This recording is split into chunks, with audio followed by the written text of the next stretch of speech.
گفتگو لمبی نہیں کروں گا، لمبی ہو جائے گی اور وقت نہیں ہے، کیونکہ میرا دل چاہتا ہے کہ میں بولوں اور بہت کچھ بولوں۔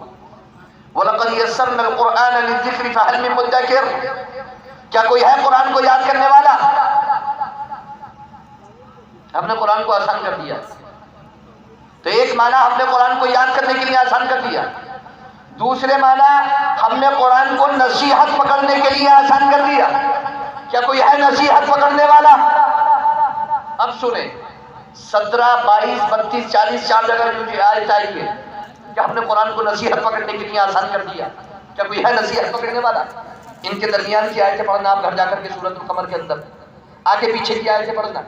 قوم عاد کا ذکر ملے گا، قوم ثمود کا ذکر ملے گا، قوم لوط کا ذکر ملے گا، ان کی تکذیب کا ذکر ملے گا کہ انہوں نے جو نبیوں کو جھٹلایا، انہوں نے جو غفلت کی زندگی گزاری، انہوں نے جو جھوٹ سے کام لیا۔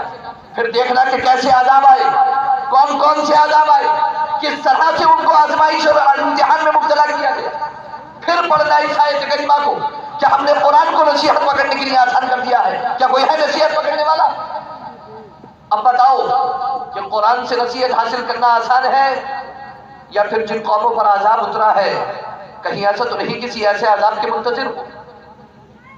کہیں تمہیں اصرار تو نہیں ہے کہ نہیں ہم تو آگ میں کود کے ہی جانیں گے کہ جناب آگ گرم ہے، جلا دیتی ہے، اس کے انتظار میں تو نہیں ہوں؟ پچھلی قوموں کے بارے میں قرآن میں پڑھ لو، پڑھ کر کے نصیحت حاصل کر لو، یہی آسان ہے۔ ترکی جیسے کسی واقعے کے انتظار میں نہ رہو، نصیحت پکڑنے کے لیے قرآن پڑھ لو، پچھلی امتوں کو پڑھ لو، قوموں کو پڑھ لو، جن پر انعام ہوئے ان کو پڑھ لو، جن پر عذاب ہوا ان کو پڑھ لو، اور بہتر ہے کہ پڑھ کر کے نصیحت حاصل کر لو اور جنت کا راستہ طے کرنا شروع کر دو۔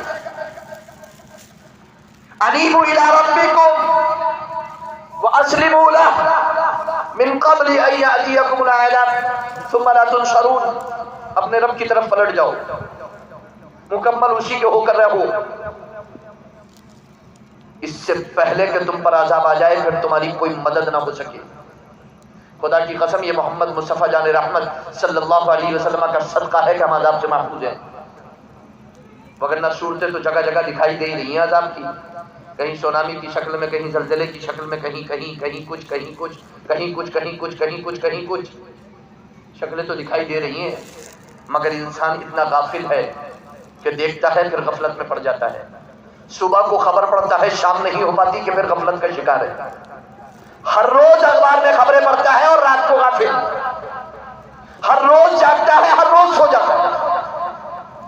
اب سنو اور میرا جملہ نوٹ کرو، ہم نے قرآن کو نصیحت پکڑنے کے لیے آسان کر دیا، ہم نے قرآن کو یاد کرنے کے لیے آسان کر دیا۔ کیا کوئی ہے نصیحت پکڑنے والا؟ کیا کوئی ہے یاد کرنے والا؟ نہ حفظ مشکل ہے نہ رزق مشکل ہے،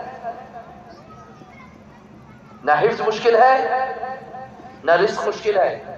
میری مائیں، بہنیں، بیٹیاں، بچیاں سب سنیں، نوجوان سب سنیں، بزرگ بچے سب سنیں، اور جملہ میرا یاد رکھیں، نہ حفظ مشکل ہے نہ رزق مشکل ہے، بس ضرورت اس بات کی ہے کہ تم ویسے ہی ہو جاؤ جیسے تم ان دو زمانوں میں تھے۔ کن دو زمانوں میں؟ 9 مہینے ماں کے پیٹ میں، 9 سال ماں کی آغوش میں، گود میں۔ 9 مہینے ماں کے پیٹ میں، 9 سال ماں کی گود میں، آغوش میں، تم جیسے تھے، شریعت کی نظر میں گناہ کا کوئی کھاتا نہیں کھلا تھا۔ ان دونوں زمانوں میں حفظ بھی آسان، رزق بھی آسان، دونوں زمانوں میں 9 مہینے ماں کے پیٹ کے، 9 سال ماں کی گود کے، حفظ بھی آسان تھا، رزق بھی آسان تھا، نہ حفظ مشکل تھا نہ رزق مشکل تھا۔ وجہ دو تھی، نمبر 1، ان دونوں زمانوں میں گناہوں کا کوئی کھاتا نہیں کھلا تھا۔ نمبر 2، ان دونوں زمانوں میں ماں باپ کی آغوش رحمت میں تھے، آغوش شفقت میں تھے، جن کی برکتیں یہ تھی کہ نہ حفظ مشکل تھا نہ رزق مشکل تھا، دونوں بڑی سہولت اور آسانی کے ساتھ پہنچ رہے تھے۔ لیکن 9 سال کے بعد جب گناہوں کا کھاتا کھلنا شروع ہوا اور ماں باپ سے دوری شروع ہوئی، ان کی آغوش رحمت و شفقت سے دور ہوا انسان، تب حفظ بھی مشکل ہو گیا، رزق بھی مشکل ہو گیا۔ اب میری بات سنیں، میں نے کہا کہ ماں کے پیٹ میں 9 مہینے اور ماں کی گود میں 9 سال، نہ حفظ مشکل نہ رزق مشکل۔ غوث اعظم محبوب سبحانی قطب ربانی سیدنا شیخ عبد القادر جیلانی بغدادی رضی اللہ تعالیٰ عنہ، والدہ ماجدہ کے بطن مبارک میں ہے 15 پاروں کے حافظ قرآن ہے۔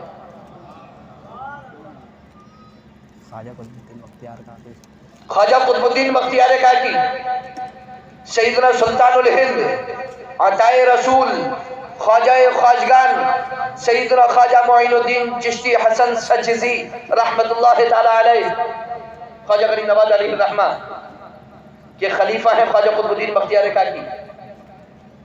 خواجہ قطب الدین بختیار کاکی کی عمر مبارک ہے 4 سال 4 مہینے 4 دن۔ کتنی ہے؟ 4 سال 4 مہینے 4 دن۔ الہام ہوتا ہے خواجہ غریب نواز علیہ الرحمہ کو، قطب الدین بختیار کاکی کو ان کی بسم اللہ بختیار کاکی کی بسم اللہ خوانی ہونی ہے۔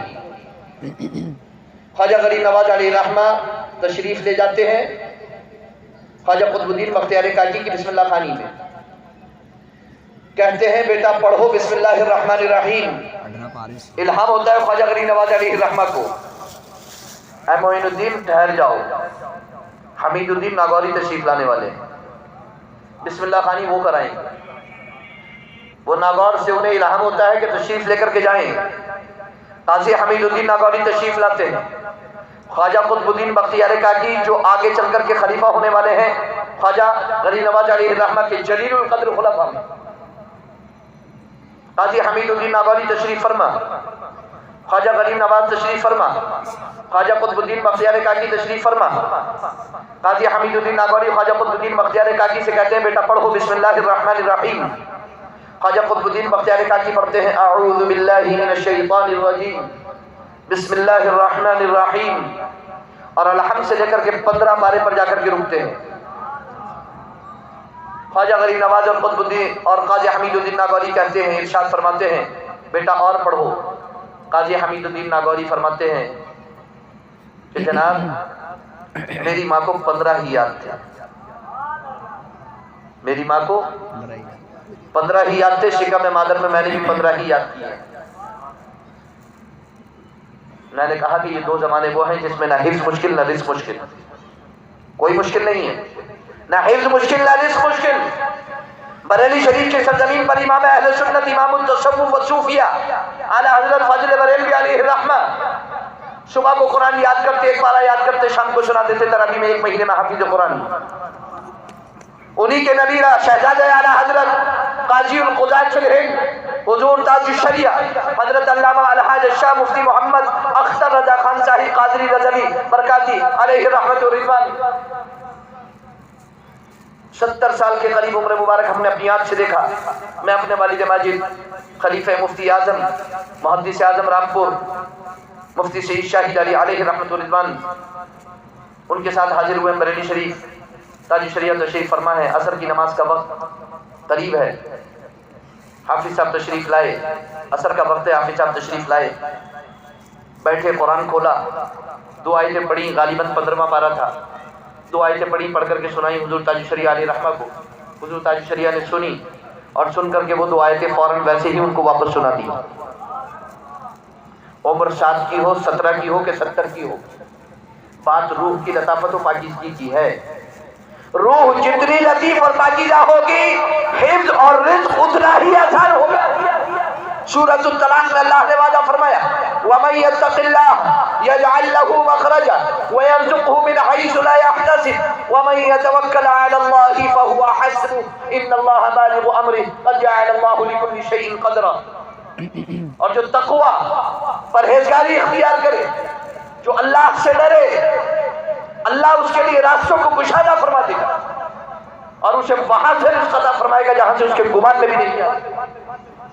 جو رب مریم سو کے تنے سے تر کھجوریں عطا فرما دیتا ہے، جو یوسف کو کنعان کے کنویں میں رزق عطا فرما سکتا ہے، جو بچے کو شکم مادر رزق عطا فرما سکتا ہے، وہ 90 سال تک اور 900 سال تک اور اس سے بھی زیادہ آپ کو رزق دینے پر قادر ہے۔ آپ کے گمان میں نہیں آ سکتا، آپ جتنی بھی عمر پائے وہ رزق عطا فرمانے والا ہے۔ رزق کے لیے زیادہ پریشان ہونے کی ضرورت نہیں۔ بادشاہوں کے وزیر کے غلام گیہوں کی 2 روٹی اور آرام کے لیے 2 گز زمین کے سب محتاج ہیں۔ کوئی بادشاہ کوئی وزیر ایسا نہیں گزرا ہے کہ جو 2 روٹی گیہوں کا محتاج نہ ہو اور 2 گز زمین پہ آرام کرنے کے لیے محتاج نہ ہو۔ پھر فرق کیا ہے محتاجی میں؟ محتاج وہ بھی ہے، محتاج ہم بھی ہیں۔ ہم بھی اللہ کے محتاج، وہ بھی اللہ کا محتاج۔ پھر اس چیز کی فکر کی ضرورت ہی کیا ہے؟ مسلمان کو کبھی اس سے زیادہ کی ضرورت ہی نہ رہی۔ خدا کی قسم تاج ان کے قدموں میں پڑے تھے، سر پہ نہیں رکھا تھا۔ جناب ابوبکر صدیق اکبر نے سر پہ تاج نہیں رکھا، امیر المومنین سیدنا صدیق اکبر نے نہیں رکھا، امیر المومنین سیدنا عمر فاروق اعظم نے سر پہ تاج نہیں رکھا، قدموں میں پڑا رہا۔ امیر المومنین سیدنا عثمان غنی نے سر پہ تاج نہیں رکھا، ایسے مالدار تھے کہ جس کا جواب نہیں۔ امیر المومنین سیدنا عثمان غنی کے بعد امیر المومنین سیدنا مولا علی نے سر پہ تاج نہیں رکھا، امام حسن نے نہیں رکھا، امام حسین نے نہیں رکھا، صحابہ نے سروں پہ تاج نہیں رکھے سونے کے، اور یہ سب جواہرات گلوں میں نہیں لٹکائے۔ دولت کو قدموں کی دھول بنا کر کے رکھا، قدموں میں رکھا دولت کو، اس لیے وہ ہمیشہ تاجدار رہے۔ تم اگر چاہتے ہو بدل جائے کچھ فردہ کا رنگ، فردہ یعنی آنے والا کل، تم اگر چاہتے ہو بدل جائے کچھ فردہ کا رنگ، ساری دنیا پر چھڑک دو گنبد خضرا کا رنگ، ساری دنیا پر چھڑک دو گنبد خضرا کا رنگ۔ وَلَقَدْ يَسَّرْنَا الْقُرْآنَ لِلذِّكْرِ فَهَلْ مِن مُدَّكِرٍ، ہم نے قرآن کو یاد کرنے کے لیے آسان کر دیا ہے۔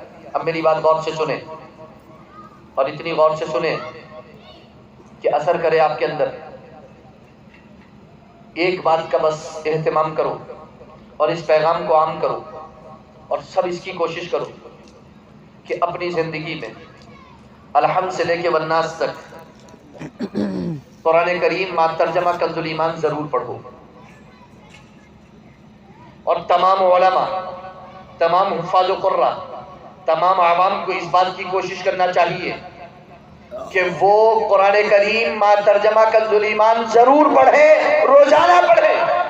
خدا کی قسم یہ عقیدے، عمل، مذہب و مسلک کی حفاظت کا وہ عظیم ذریعہ ہے کہ آپ کے تصور میں بھی نہیں جائے۔ سب سے بڑی حفاظت کا ذریعہ ہے یہ۔ آپ روزانہ پڑھتے رہیں گے، آپ کی حفاظت رہے گی۔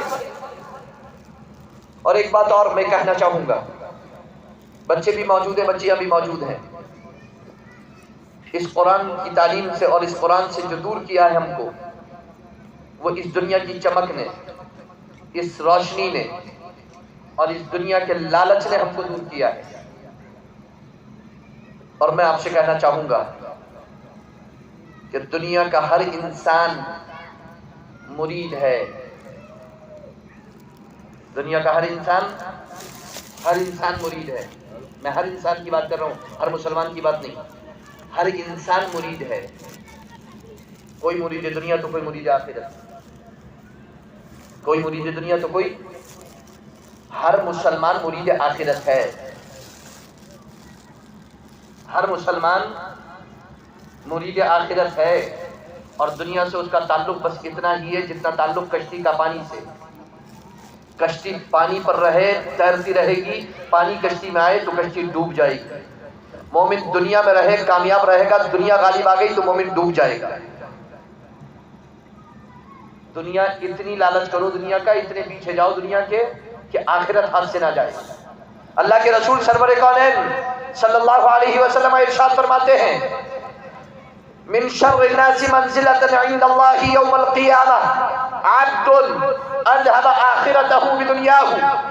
سب سے بدترین انسان قیامت کے دن اللہ کے نزدیک وہ ہے کہ جو اپنی اور دوسروں کی دنیا کے خاطر اپنی آخرت کو تباہ و برباد کر دے، اور جو دنیا کو اپنی منزل بنا لے گا اللہ اس کو سب کچھ عطا فرما دے گا۔ یاد رکھنا، جو دنیا کو، حدیث کا مفہوم ہے، جو دنیا کو اپنی، جو آخرت کو اپنی منزل بنا لے گا، جو آخرت کو اپنی منزل بنا لے گا، جو آخرت کو اپنی منزل بنا لے گا، اللہ اسے دنیا اور آخرت دونوں عطا فرما دے گا۔ اور جس نے صرف دنیا طلبی کو، دنیا پرستی کو اپنی منزل بنایا، وہ آخرت سے ہاتھ ہو بیٹھے گا۔ اب میری بات سنیں، مرید آخرت، ہم مرید آخرت ہیں، ہم مرید، اور مرید آخرت کی کچھ پہچان ہے، مرید آخرت کی کچھ شناخت ہے۔ آپ بہت پیر کے مرید ہو گئے، کوئی کسی پیر کا مرید، کوئی کسی پیر کا مرید، کوئی کسی پیر کا مرید۔ میری بات سنو پہلے آپ غور سے، بہت دن سے مرید ہوتے چلے آ رہے ہو آپ، لیکن کم سے کم یہ تو جان لو کہ مرید کہتے کسے ہیں، مرید ہے کون؟ مرید دنیا ہو کہ مرید آخرت؟ اب تو لوگ پیروں سے بھی مرید صرف دنیا کے خاطر ہو رہے ہیں۔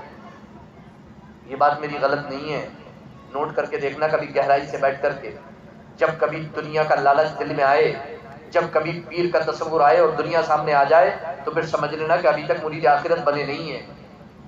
اور ایسا خواب اور ایسی تصورات بہت سارے مریدین کو ستاتے رہتے ہیں اپنے پیر سے۔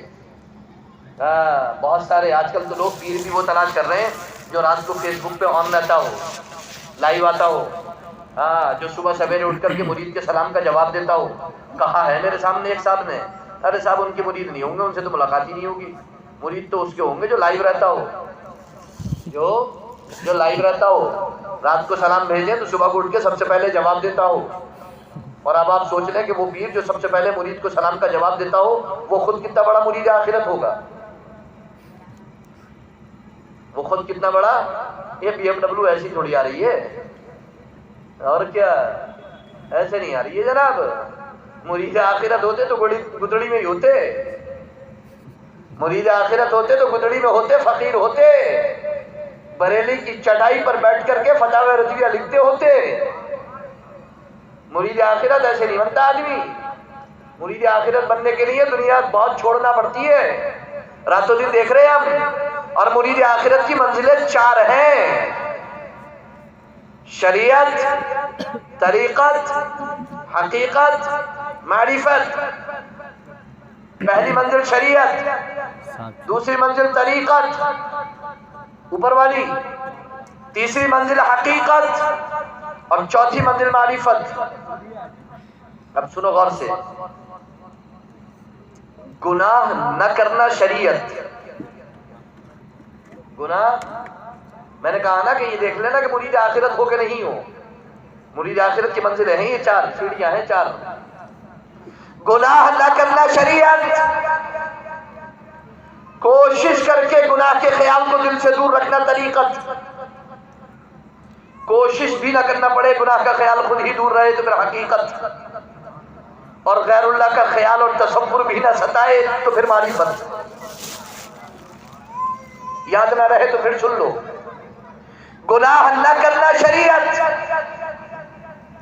گناہ کے خیال کو کوشش کر کے دل سے دور رکھنا، دل سے اس کے خیال کو، گناہ کے خیال کو دور رکھنا طریقت، کوشش بھی نہ کرنا پڑے گناہ کے خیال خود ہی دور رہے تو حقیقت، اور غیر اللہ کا خیال اور تصور بھی نہ ستائے تو پھر معرفت۔ صحابہ اور اہل بیت ڈائریکٹ معرفت کی منزل پر فائز سے صحبت مصطفیٰ کی وجہ سے، سب معرفت کی منزل پر تھے۔ میں آج 15ویں صدی ہجری کے لوگوں سے پوچھتا ہوں جو سوشل میڈیا پر صحابہ اور اہل بیت کے بارے میں زبان کھولتے ہیں، خدا کی قسم تمہارے شب و روز ہمیں معلوم ہے تم تو پہلی منزل شریعت پہ بھی صحیح سے کھڑے ہوئے نہیں ہو۔ تم ان کے بارے میں کیسے زبان کھول سکتے ہو جو دوسری، تیسری اور چوتھی منزل پر؟ اولیاء اکرام، صالحین، اغواث، اقطاب، ابدال، اوتاد، اولیاء کاملین، غوث، خواجہ، رضا، نظام الدین، صابر پاک کلیری وغیرہ وغیرہ وغیرہ وغیرہ، مخدوم اشرف سمنانی، یہ سب وہ ذات گرامی ہے جو دوسری، تیسری اور چوتھی منزل پر فائز تھی۔ باٹم پہ رہنے والے کو ٹاپ پہ رہنے والے کے لیے زبان کھولنے کی ضرورت نہیں ہے۔ سورج پر تھوکا ہوا سورج پہ واپس آتا ہے، سورج پہ تھوکا ہوا سورج پہ واپس آتا ہے۔ وہ سورج ہے، وہ چاند ہے، تم زمین کا ایک ذرہ۔ اب مجھے آپ بتاؤ کہ آپ مرید آخرت ہو کہ نہیں؟ پہلی منزل شریعت، دوسری طریقت، تیسری حقیقت، چوتھی معرفت. کچھ کتابیں لے کر کے آئے ہوں، المفلحون نام ہے اس کا. رسا اکیڈمی شکیل بھائی زبانی موجود ہوں گے میرے خیال سے، ہیں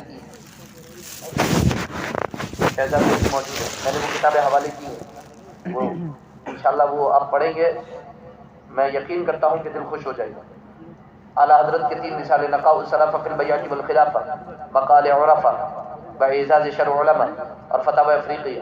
فتاوی افریقہ سے ایک رسالہ، اس کا خلاصہ، چربہ، تلخیص، تسہیل، ترتیب، حذف، اضافہ وغیرہ وغیرہ، اور تصرف کے ساتھ، اور بہت کچھ اس کے اندر موجود ہے. الحمدللہ آپ پڑھو گے تو دل خوش ہو جائے. اور اردو اتنی آسان ہے کہ جیسے اخبار پڑھو گے، اتنا آسان کر کے اس کو لکھا گیا. اب میری بات غور سے سنو. مرید آخرت کی کچھ پہچان ہے. مرید آخرت اور مرید دنیا کی پہچان سنو اور میری گفتگو ختم. مرید دنیا اور مرید آخرت کی پہچان یہ ہے، یوں کہہ لو کہ مرید آخرت کی شان یہ ہے، مرید دنیا کی پہچان یہ ہے. مائیں بہنیں بیٹیاں بچیاں سب سنیں. مرید دنیا جو کچھ بھی حاصل کرتا ہے وہ جھوٹ، بے ایمانی، بددیانتی اور خیانت کی بنیاد پر حاصل کرتا ہے. اور مرید آخرت جو کچھ بھی حاصل کرتا ہے وہ امانت داری، دیانت داری اور سچائی کی بنیاد پر حاصل کرتا ہے. مرید دنیا جو کچھ حاصل کرتا ہے وہ راہ خدا میں کبھی خرچ نہیں کرتا. مرید آخرت جو کچھ حاصل کرتا ہے وہ سب کچھ اللہ اور اس کے رسول کی رضا کے لیے، اللہ کی راہ میں قربان کرنے کے لیے تیار رہتا ہے. اور اس کی جیتی جاگتی تصویر آج کا یہ جلسہ ہے ہمارا، یہ پروگرام ہے. الحمدللہ یہاں سب مرید آخرت بیٹھے ہیں الحمدللہ، اور میں دعا کرتا ہوں اللہ ہم سب کو مرید آخرت بنائے. اب ایک حدیث اللہ کے رسول ارشاد فرماتے ہیں: المؤمن مرآت المؤمن. مومن مومن کا آئینہ ہے. مومن کا آئینہ ہے. اللہ کے رسول کا کلام جو ہوتا ہے نا بڑا جامع ہوتا تھا. جامع کا مطلب الفاظ بہت مختصر، کلمات بہت مختصر ہوتے تھے، معنی کا سمندر ہوتا تھا. صرف کیا فرمایا؟ المؤمن مرآت المؤمن. مومن مومن کا آئینہ ہے. تشبیہ دی ہے یہاں پر مومن کو آئینے سے. مومن مومن کا آئینہ ہے. کیا مطلب ہے مومن مومن کا آئینہ ہے؟ سنیں میری بات غور سے سنیں اور دیکھیں اپنے آپ کو آج تک کہ آپ مرید آخرت ہے کہ نہیں ہے. آپ دیکھیں کہ مرید آخرت ہے کہ نہیں ہے. مرید آخرت کی شان یہ ہے جو آئینے کی ہے. آپ دیکھیں اللہ کے رسول نے فرمایا مومن مومن کا آئینہ. کیا مطلب ہے مومن مومن کا آئینہ؟ ہاں، آئینے کی سب سے بڑی خصوصیت یہ ہے کہ وہ جھوٹ نہیں بولتا. آئینے کی سب سے بڑی خصوصیت یہ ہے کہ وہ جھوٹ نہیں بولتا.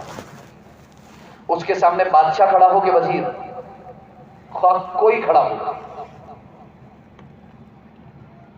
اس کے سامنے کھڑے ہونے والے کے لباس پر یا چہرے پر اگر کوئی داغ یا دھبا ہوتا ہے تو وہ ڈنکے کی چوٹ پر اور پابانگ دہل یہ کہتا ہوا نظر آتا ہے: میں آئینہ ہوں، دکھاؤں گا داغ چہروں کے. میں آئینہ ہوں، دکھاؤں گا داغ چہروں کے، جسے برا لگے وہ سامنے سے ہٹ جائے. میں آئینہ ہوں، دکھاؤں گا داغ چہروں کے، جسے برا لگے وہ سامنے سے ہٹ جائے. اور وہ اپنی اس بات میں اتنی صداقت میں اتنا بے باک ہوتا ہے، اتنا سچائی پر ہوتا ہے اور اتنا نڈر ہوتا ہے کہ اگر آپ جذبات میں آ کر، غصے میں آ کر کے اس آئینے کے 100 ٹکڑے کر دیں تو اس کا ہر ٹکڑا یہی کہتا ہوتا ہے: میں آئینہ ہوں، دکھاؤں گا داغ چہروں کے، جسے برا لگے وہ سامنے سے ہٹ جائے. اور اس کی ایک اور خصوصیت، آپ آئینے کے سامنے کھڑے ہوں، آپ کے لباس یا چہرے پر کوئی داغ یا دھبا ہو تو وہ آپ کو بتا دے گا. آپ آئینے کے سامنے سے چلے جائیں، دوسرا شخص آ کر کے آئینے کے سامنے کھڑا ہو جائے تو وہ دوسرے والے کو یہ نہیں بتاتا کہ تم سے پہلے والے میں یہ داغ یہ دھبا تھا. ایک کا عیب دوسرے کو نہیں بتاتا. امانت داری بھی ہے اس کے اندر. جس کا عیب ہوتا ہے اسی کو بتاتا ہے، دوسرے کو نہیں بتاتا. تیسری خصوصیت اس کی، وہ آپ کے ظاہر کو بتاتا ہے، آپ کے باطن میں نہیں جھانکتا ہے.